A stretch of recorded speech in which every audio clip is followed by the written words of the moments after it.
Hey there, welcome back and thanks for watching today. I drew a couple of muzzleloader hunts this fall. The deer hunt is actually 3 weeks away and my elk hunt is a little over a month away. And what I thought I'd do is just give you a basic introduction to modern inline muzzleloaders. First thing, let's just look at some of the components here. Obviously you have your stock, your muzzleloader stock here. And then you have your barrel, of course. This guy here is called a ramrod, and this is for loading and cleaning your muzzleloader. This muzzleloader is a break action muzzleloader, which means when I pull this, the muzzleloader opens up there right in the middle. It breaks right in the middle. And this guy here is called a breech plug. And this design is freaking awesome because you can literally just unscrew your breech plug. And this is really important, and I'll explain more later on, but being able to just take your breech plug out is going to really help you for cleaning your muzzleloader, which is a huge part of muzzleloading, is keeping your rifle clean, keeping your muzzleloader clean. So you can see I took that breech plug out, and don't worry, there's no one behind the camera, but you can see straight down that barrel, and that just allows you to clean the barrel out real thorough. Even when you're on the range, think about it. You could just pull this breech plug out and just clean, and then screw it back on hand tight. But that's your breech plug. One thing that's kind of hidden from sight, I'd have to get a close-up, is the firing pin. The firing pin is right in here, and this, of course, is the hammer, and which pushes the firing pin forward. And you'll see a little circle. Don't worry, there's no one behind me either. I'm all alone today. But there's this little circle right there, and that's where you're going to put your primer, and I'll explain all that later.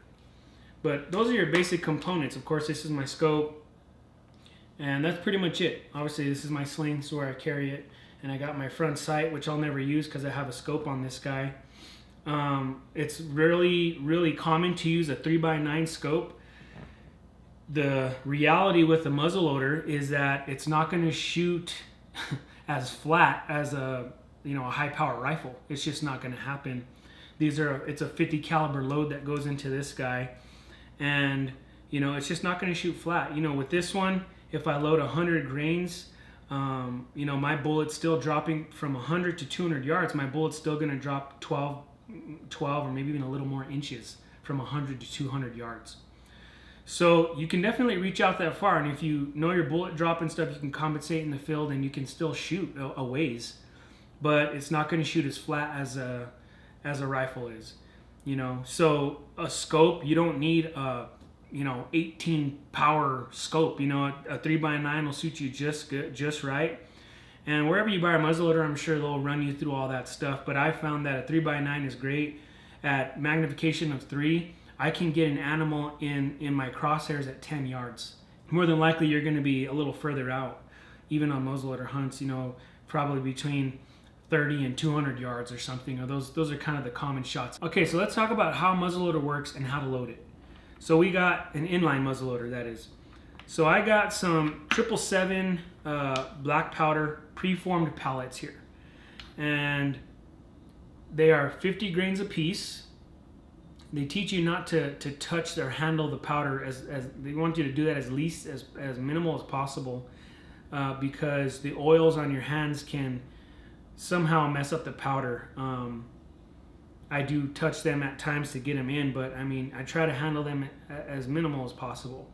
But anyways, these are 50 grains a piece. So when I'm loading this muzzleloader, all I'm doing is dropping these 2 pellets into the muzzleloader. And the 2 pellets is going to give me 100 grains of powder. And the most I've heard of anyone using is 150.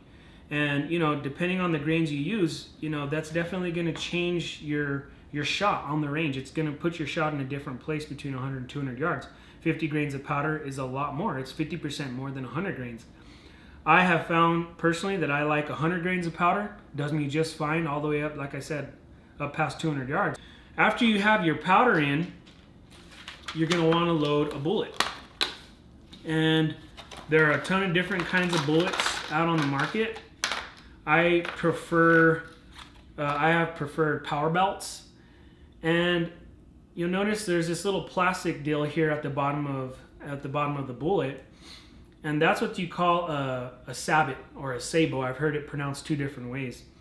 Now the power belts are nice, and the sabot is in line with the bullet. So when you actually put the bullet into the rifle, into the muzzleloader, it fits in real easy. You just drop it in there and you push it down a little bit, and your bullet's really ready to load.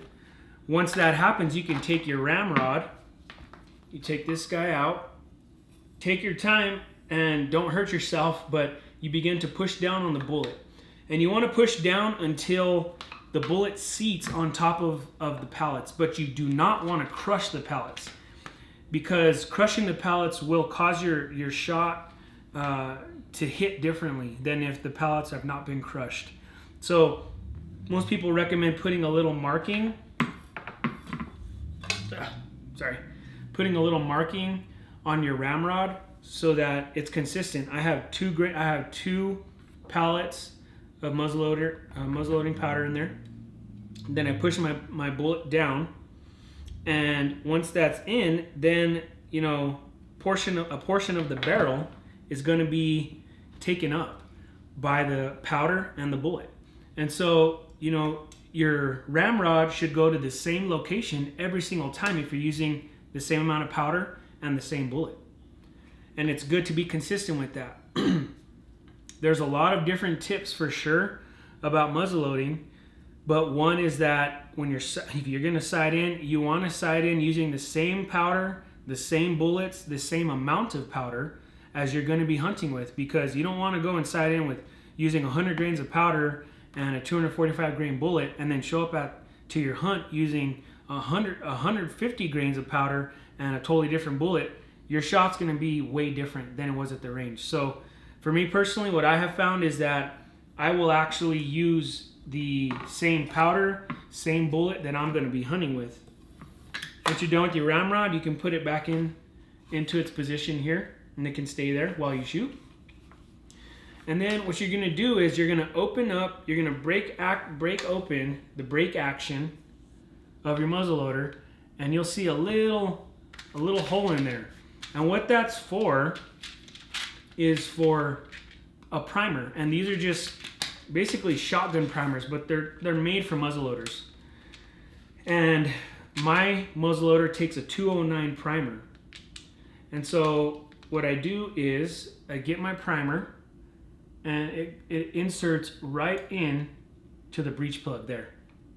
And you can see it sitting there. Without it, that's what it looks like. And when the primer's in, that's what it looks like. And once that's done, you can snap close, make sure it's closed secure. Don't be afraid to close it nice and good. And now all you have to do, of course, you're on the range, you pull back your hammer on this inline muzzleloader, you take aim, and you squeeze your shot off.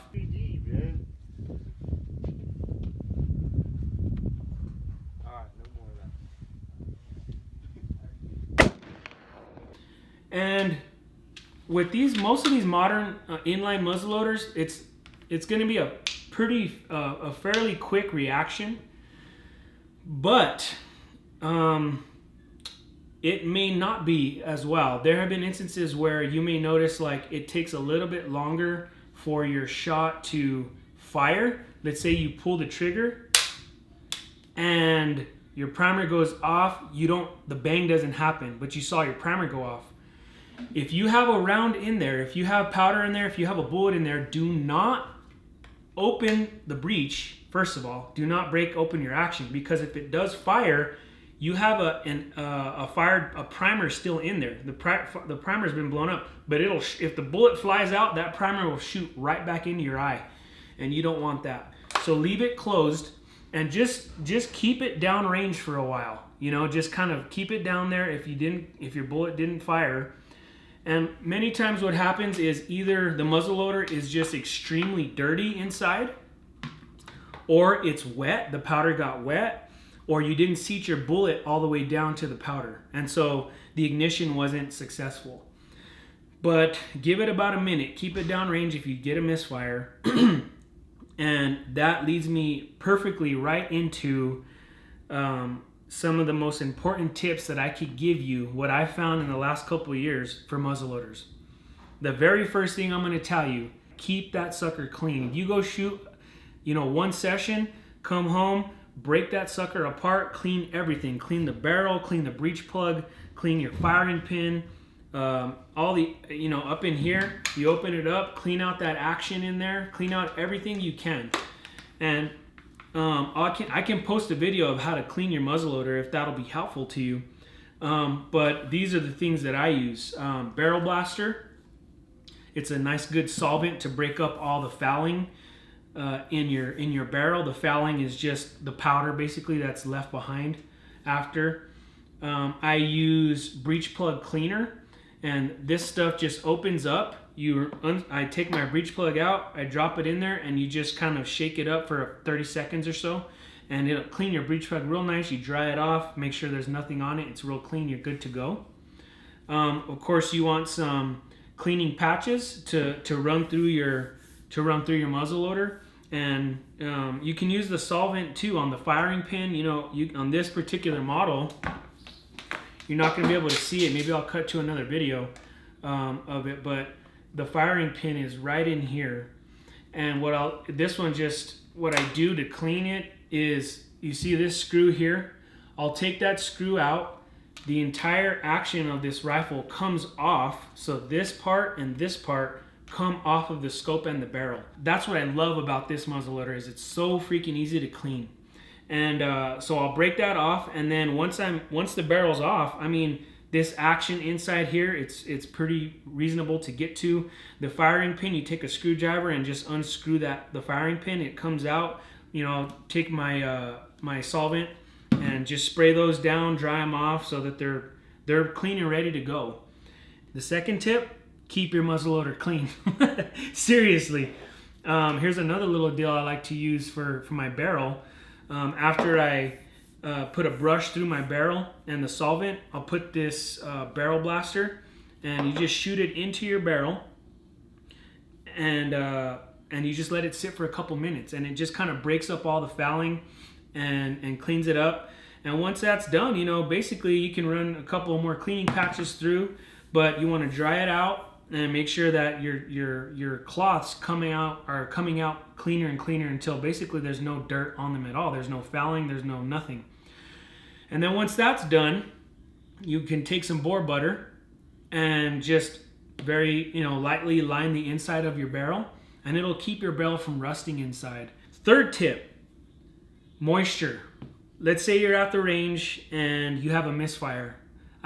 My experience in the last couple of years has been, there's one of two reasons. One, your barrel's just incredibly dirty. You need to clean it. You need to clean all the fouling out. You need to clean your breech plug. You need to clean the barrel, the firing pin. Take that sucker apart till it looks brand new. And you can do that with this stuff. That's what this stuff's for. Or you have moisture in your barrel, and a lot of times what happens is people will line their barrel up with boar butter like crazy, and they forget to dry it out before they get to the range and shoot a primer through, and what happens is the powder gets wet. If your powder's wet, you are not going to have ignition, and if you have a big buck or a big bull in front of you, that's going to suck, and I don't want to have to learn that the hard way. I've heard horror stories where people have the biggest animal in their lives in front of them. I'm sure it gets bigger and bigger because they missed it and because of what happened, but there was no ignition in their muzzleloader and it misfired in the critical time. And like I said, a lot of times it's something got in the barrel. It was probably moisture, probably water.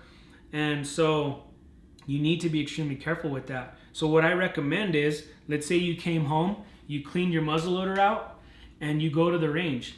It's clean, it's ready to go. You don't got to do nothing to clean it beforehand there. But what you're going to want to do is you're going to want to take, a couple of primers. No ammo, no powder, no bullet. Just put your primer in, put it in there, point it downrange, and squeeze it off. And, that'll make sure that, one, your barrel is dry, and two, your barrel is clean and free of debris. And 2 primers isn't going to hurt nothing. after 2 primers, you know that things are clean and dry in there. I would also just take a patch real quick and just run a dry patch through, you know, just to make sure that you're not going to have a misfire when you need this rifle, this muzzleloader to shoot. Then load your powder, load your ammo, take a shot, you know, and that'll, keeping it clean and keeping it dry will make sure that you'll avoid, you know, a misfire when you never want to misfire, ever. The only times I've had misfires with muzzleloaders is it was dirty, the powder was wet, or the bullet was not seated properly. So it may sound like a lot, especially if you've never shot a muzzleloader, you've never handled one, but I'm going to tell you right now, it's really not. It's really not that much of a pain. It's definitely more involved than a rifle, a high-powered rifle. You don't have to maintain a high-powered rifle anywhere near as much as you have to maintain a muzzleloader. Yes, you should be cleaning your high-powered rifles for sure. This, if you do not clean it, it's not going to work for you. It's just going to fail you. You're going to have misfires. Your bullet won't. It's going to be extremely hard to get that bullet down. You know, so keep it clean, maintain it, and it'll do exactly what it's meant to do, you know, when you need it to. If you'd like me to do a cleaning session where I show you in depth how I clean this muzzleloader, I'd be glad to do it if you're interested in that. Thanks for watching, and I hope you learned something. I hope it was worthwhile, and we'll see you next time. Thanks.